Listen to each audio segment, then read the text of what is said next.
Welcome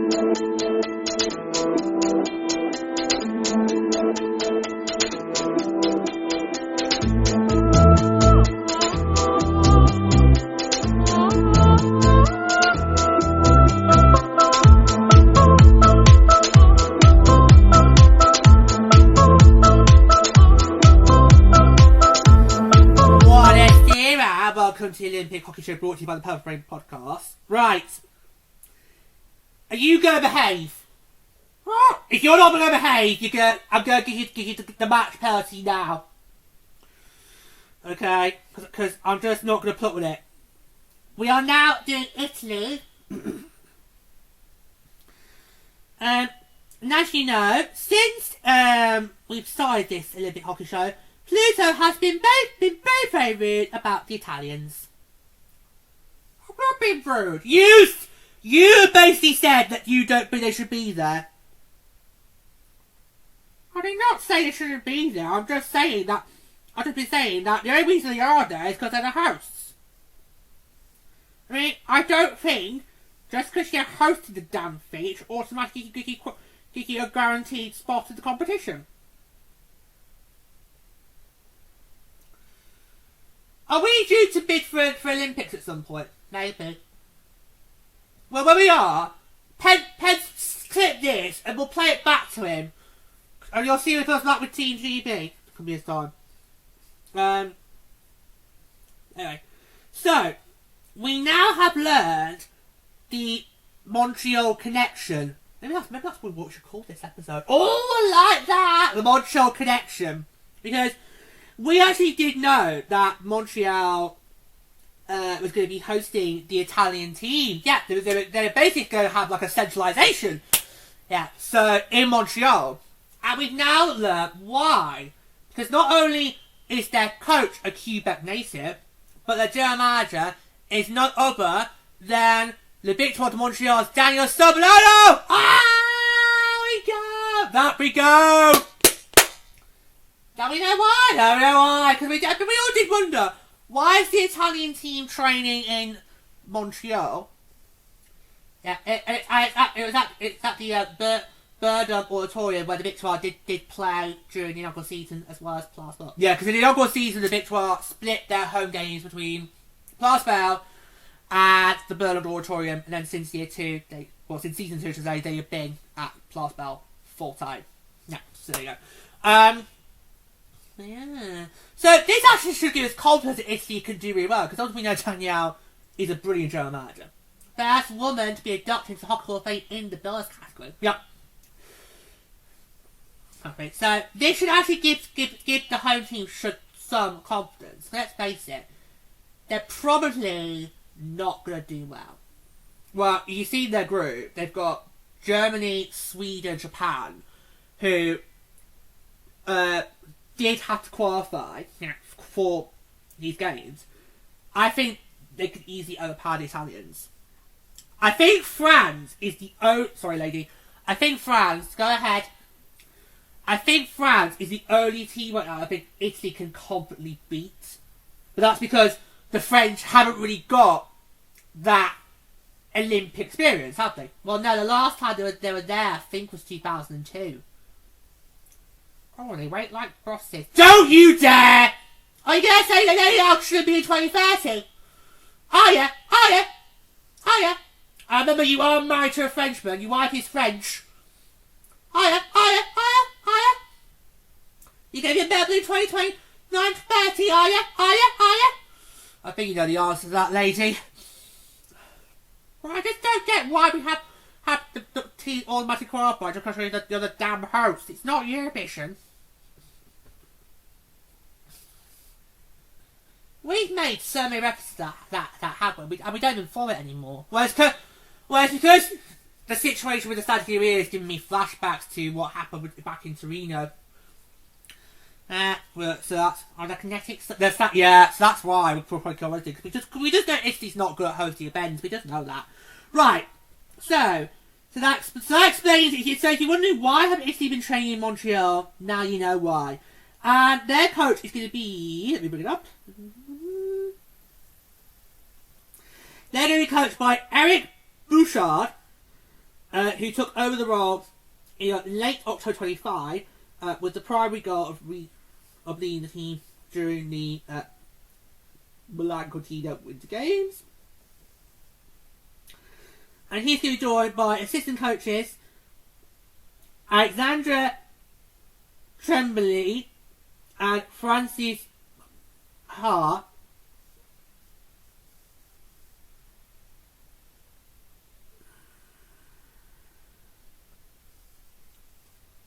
And of course, Daniel Sonoda will be the general manager. So yeah, so Quebec roots. Just give a tilly to Quebec. Well, this is interesting because obviously Quebec, we think could potentially one day be a good spot for PHL. We know that in 2027 they will host the World Championship. So if Italy can somehow sneak in to that in 27, then this could get really, really interesting. But we'll see how that goes. Yeah. So Italy's men's national team had their head coach in Eric Bouchard, who, as we know, is a Quebec native.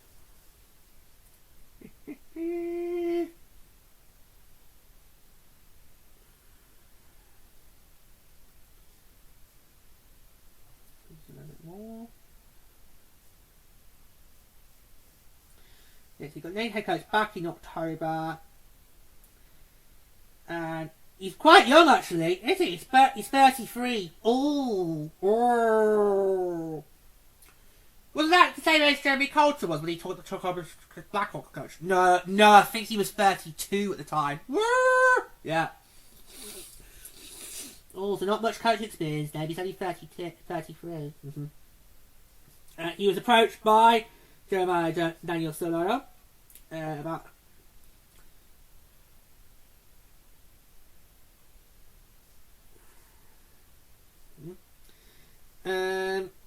he is currently with the QMJHL's Shoringen Cataracts. I don't know if I pronounced it correctly. As well as the Italian Federation. Right, so he has got some experience here, guys. That's good. Yeah, that is good.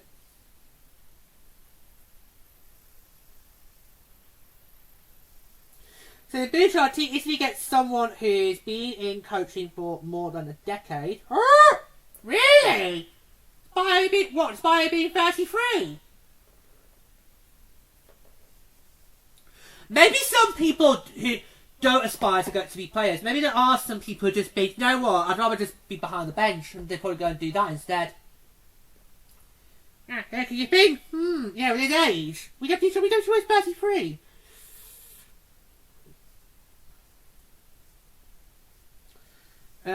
He has been head coach of the junior AAA level assistant coach with the Balde or Furors of the QNJHL, and is assistant coach, as I said, for Sheringham since 2023.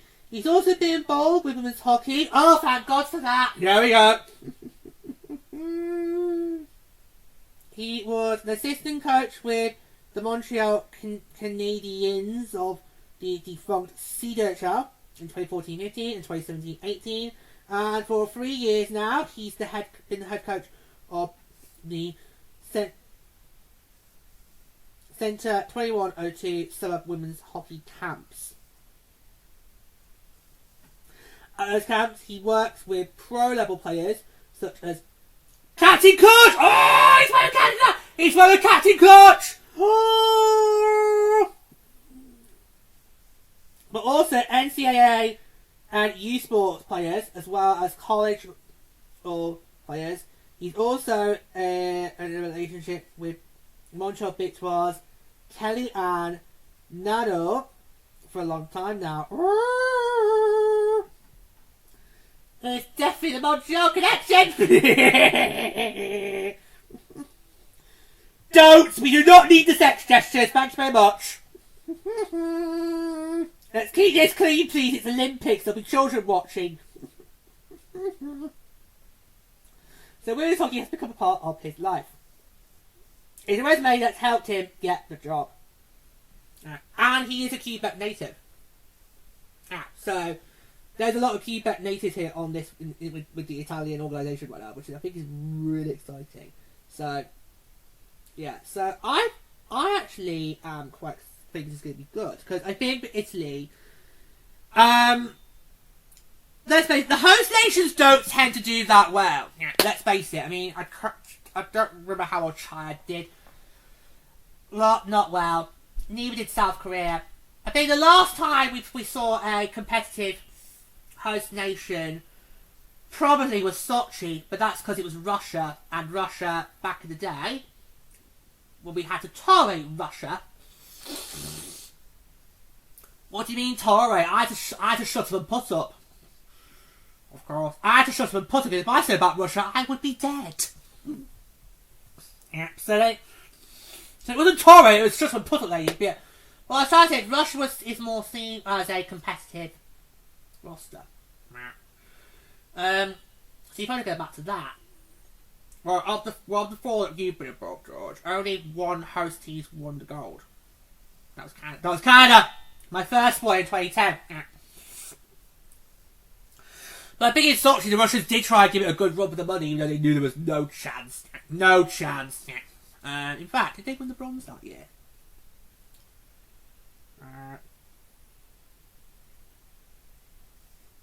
Because Finland, as I found out recently, did not win bronze that year. It's the only time they've not won bronze. So could it have been Russia?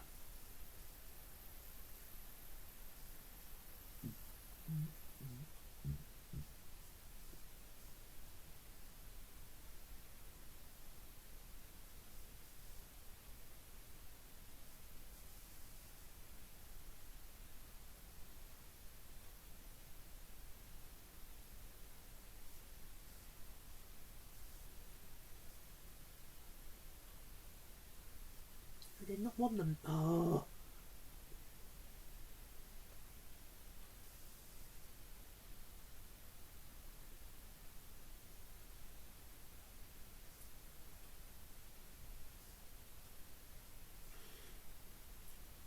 No, you're not going to believe who it was. Who was it? Switzerland. No! Over Sweden. No! Well, that serves you right. That serves you right. No! That serves you right. Yeah, because Pierre's not been very kind about the Swiss in the women's hockey, have you, boy? That serves you right.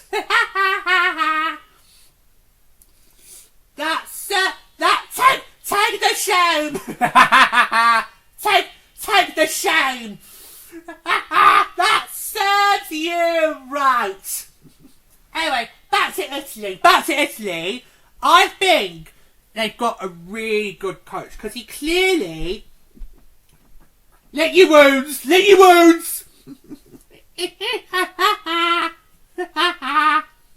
And so, you know, nice lie down, cup of tea, soft pillow, some fresh towels. I'm taking time out. I think they have got a really solid coach because, I mean, the host nations, I think, as I said, they don't tend to do as well. No, so you know, so the fact that you can find somebody, or have found somebody who has got a vast amount of experience in women's hockey. In more than one. Don't! I thought you were on time out! I thought that was a very quick 30 seconds. Please don't go there. It is supposed to be a family show. Family show, my art. It's for swearing. Who are you trying to be Jane? Don't you dare compare me to Jane! For starters, I don't support Trump. Oh yeah, because a lot of people are moaning, oh, she's a Trump supporter, she's miss we better than. That's not our fault. There were times where I did side with Jane in the Big Brother Australia house. I mean, the two team. That was just unbearable. The moment she kept saying, it's supposed to be a family show, I'm like, have you watched Big Brother? I've been watching Big Brother since I was 5 years old, and all that time, it's never, in my eyes, been a family show. So I don't know what she's thinking. Right, but can we just try for these and this bit of the honker shows and keep it vulgar free, please? Can we just try? That's what I'm asking. Can we just try? Yeah. Can we just try, please? Yeah, so everyone, he's got a lot of experience in women's hockey, which is good, because I think Italy's going to need that. Yeah. So, what do we really think our chances are in Group B? Because remember, only 3 teams will go through to knockout stage from Group B. Because remember, it's all Group A, and the top 3 in Group B. Now, I don't really, if I'm honest, when are you never not honest, George? Well, if I'm honest, I do not see Italy qualifying for knockouts. I just don't. That's fair. I don't either. I don't think they'll be bottom of the group, because I do think, I'm going to come out and say it, I do think it'll be France. Because a French national team has not been in the game since 2002. I just can't see it.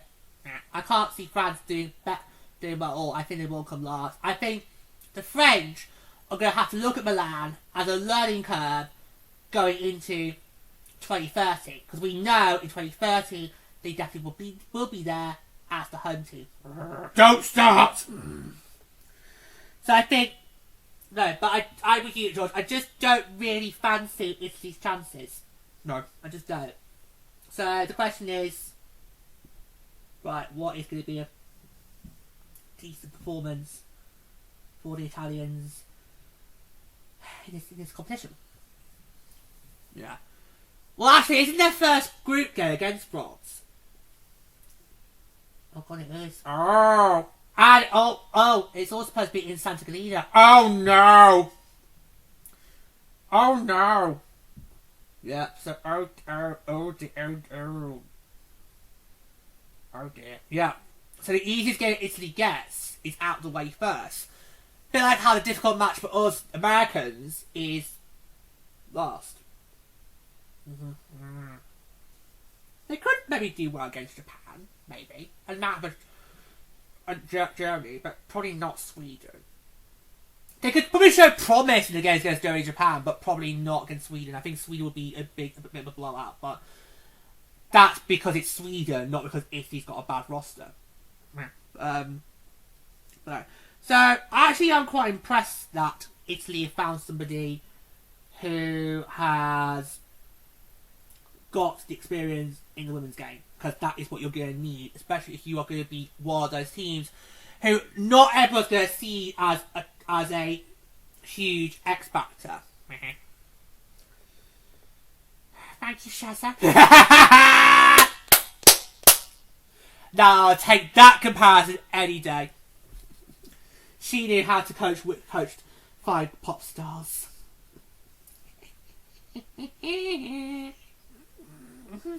But yeah, so I think this is a good pick. Yeah, I think it's a really good pick.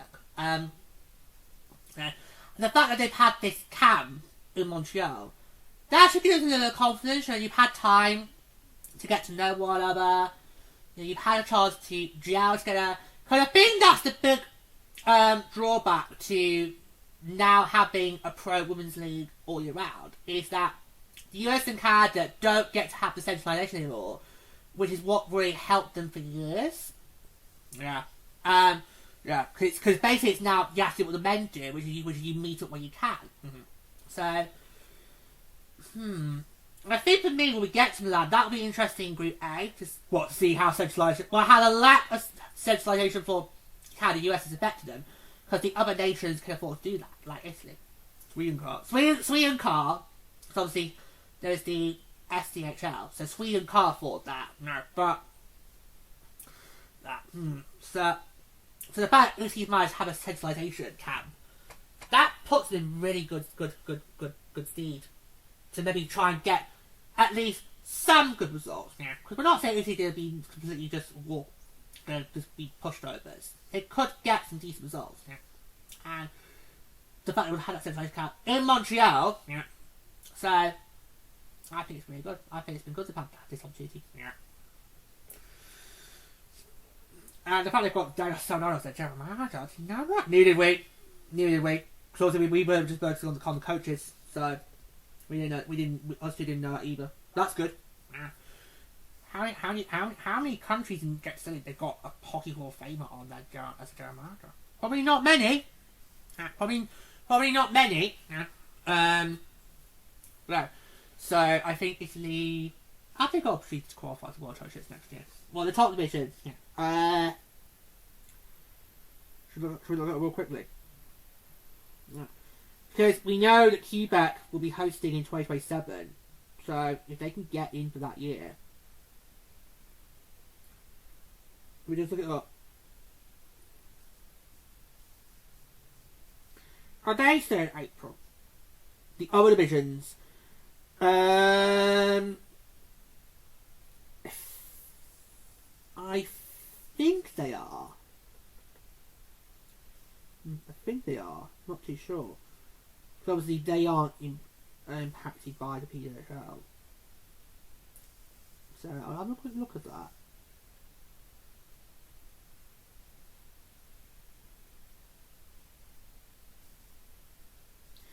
The key takers are definitely round up.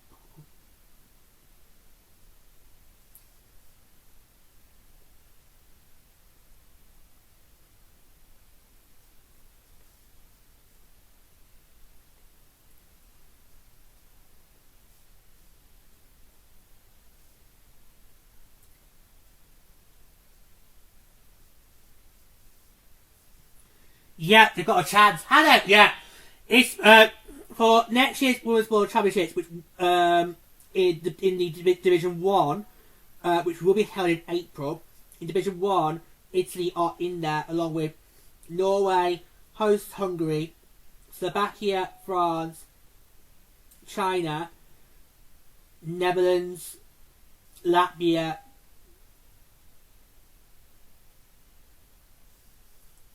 GB! Have we got a women's national team? GB's in there. Pakistan, South Korea and Spain. That's Division 1. Oh. Well, we'll probably do crap. So let's see, it's only the